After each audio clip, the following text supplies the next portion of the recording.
বগুড়া শেরপুরে smart prepaid meter লাগানোর বিরুদ্ধে মানববন্ধন করেছেন শেরপুরের আপামর জনতা। এমনিতেই নিয়মিত বিদ্যুৎ বিল পরিশোধ করলেও আমরা সাধারণ গ্রাহকরা সারা বছরই ভুতুড়ে বিদ্যুৎ বিল ও ভয়াবহ লোডশেডিং সহ নানা ধরনের ভোগান্তির সম্মুখীন হয়ে থাকি। উপরোক্ত কোনো ধরনের জনমত যাচাই না করে স্মার্ট প্রিপেইড মিটার নিতে বাধ্য করায় জনদুর্ভোগ আরও চূড়ান্ত সীমায় পৌঁছাবে। ইতিপূর্বে যেসব এলাকায় এই স্মার্ট প্রিপেইড মিটার ব্যবহার বাধ্যতামূলক করা হয়েছে সেসব এলাকার গ্রাহকগণ এই মিটারের নানাবিধ ভোগান্তির শিকার হয়েছেন।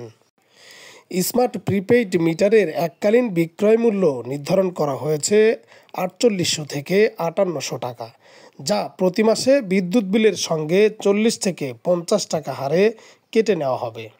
মিটারের বিক্রয় মূল্য শোধ না হওয়া পর্যন্ত পূর্বের ক্রয়কৃত মিটার যার মূল্য ২৫০০ থেকে ৩০০০ সেটি নেসকো রিফান্ড করবে না।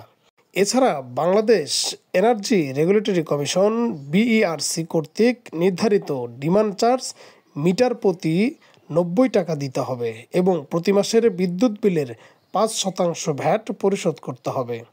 এভাবে প্রতি মাসে ডিমান্ড চার্জ, সার্ভিস চার্জ, ভ্যাটের অজুহাতে ১০০০ টাকা বিদ্যুৎ বিলের প্রায় ২০০ টাকা বিদ্যুৎ বিভাগ নিয়ে নেবে। শুধু তাই নয়, অনলাইন রিচার্জেবল হওয়ায় যখন তখন ইচ্ছে করলেই আপনি বিল রিচার্জ করতে পারবেন না।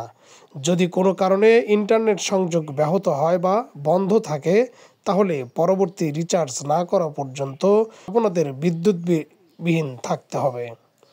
এরকম আরও অনেক দুর্ভোগের কারণ এই স্মার্ট প্রিপেইড বৈদ্যুতিক মিটার।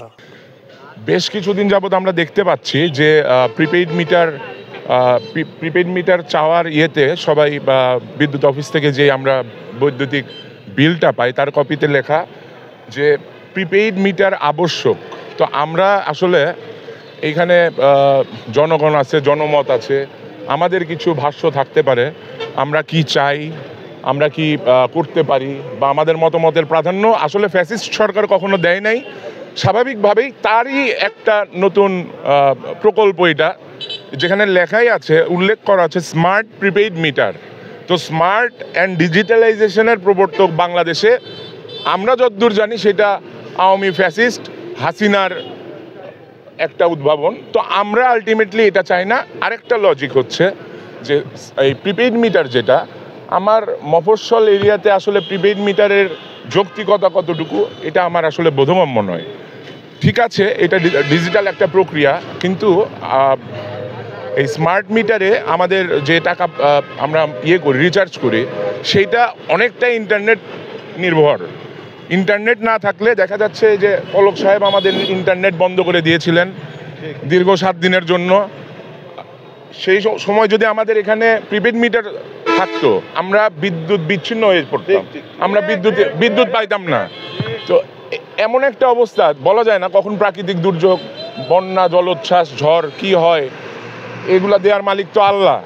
তো যদি এরকম কিছু হয় আমাদের পুরাপুরি বিদ্যুৎ বিচ্ছিন্ন হয়ে থাকতে হবে। এটা আমরা এই স্মার্ট প্রিপেইড মিটার নামের ভাওতাবাজি চাই না। শেরপুরের সর্বস্তরের সাধারণ জনগণ মিলে আসলে আমরা এটাতেই উপনীত হয়েছি, আমরা স্মার্ট প্রিপেইড মিটার চাই না। এখানে কোনো দুর্নীতি, কোনো অনিয়ম শেরপুরে হতে দিব না। আমরা আশা করি যারা বিদ্যুৎ কর্তৃপক্ষ আছে তারা আমাদের এই বিষয়টি বিবেচনা করে দ্রুত এই বিষয়ে পদক্ষেপ নেবেন। যে প্রিপেইড মিটারের নামে জনগণের টাকা আত্মসাৎ করা হচ্ছে, জনগণ ভোগান্তির শিকার হচ্ছে এবং জনগণ এর উপর ব্যাপকভাবে অসন্তুষ্ট। তো এই রকম একটা পদক্ষেপ যেটা আমাদের শেরপুরের সাধারণ জনগণের উপর চাপায় দেওয়ার চেষ্টা করা হচ্ছে, তা আমরা বলতে চাই যে শেরপুরের জনমানুষের ওপর এই ধরনের কোনো কিছু চাপানোর চেষ্টা করা হলে আমরা ছাত্র সমাজ এটাকে কোনোভাবেই মেনে নিব না এবং শেরপুরের সর্বস্তরের সাধারণ জনতাকে নিয়ে আমরা মাঠে নামবো ইনশাআল্লাহ। আর তার চেয়ে বড় বিষয় হলো এটা অনলাইন রিচার্জেবল হয়, যখন তখন রিচার্জের সুযোগ পাই। তো এইরকম নানাবিধ অসুবিধার কথা চিন্তা করে আমরা সিদ্ধান্ত নিচ্ছি কোনোভাবেই আমরা শেরপুরে এই স্মার্ট ডিজিটাইজেশন মিটারের নামে স্মার্ট কারচুপি বা স্মার্ট খাতে আমরা প্রতারিত হব না। তো এই লক্ষ্যে আমরা সবাই একত্রিত হয়েছি এবং যদি আমাদের দাবি দেওয়া পূরণ না হয় তাহলে আমরা ভবিষ্যতে কঠোর থেকে কঠোরতম কর্মসূচি প্রদান করব।